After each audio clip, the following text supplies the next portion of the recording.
এই দেখো আমরা রাজরাজেশ্বরী তলায় পুজো দিতে গেছি। ওখানে মন্দিরে গিয়ে সব এত ভিড় দেখো। কোন সকালে গেছি, দুপুর হয়ে গেছে, তখনও চান্স পাইনি। মেয়ে আর আমি গেছি, আর এক ভাড়াটে থাকে এখানে, ওরাও গেছে আছে পাশে।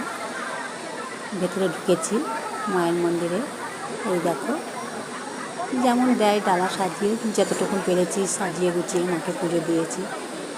মায়ের ওড়না, ফল, ধূপ, মোমবাতি সব সব সব সব কিছুই দিয়েছি। মিষ্টি, ফুলের মালা 2 রকম, জবা ফুল, গাঁদা ফুলের মালা। নামগোত্র ধরেই পুজো হয়। ওই যে আমার মালাটা দিচ্ছে মায়ের গলায় পরাবো বলে বড় মালা নিয়ে গেছিলাম, কিন্তু এত ভিড় আর সময় হয়নি, ওই জন্য ঘটেই দিয়ে দিয়েছে। শাঁখা পলা নোয়াগুলোও দিচ্ছে। তারপর নামগোত্র জিজ্ঞেস করলো, নিয়ে ঘাটে ঠেকিয়ে পুজো দেওয়া শুরু হলো। পরে আবার আমরা বেরিয়ে এলাম। এই যে একটু ফটো তুলেছিলাম, এই যে আমি।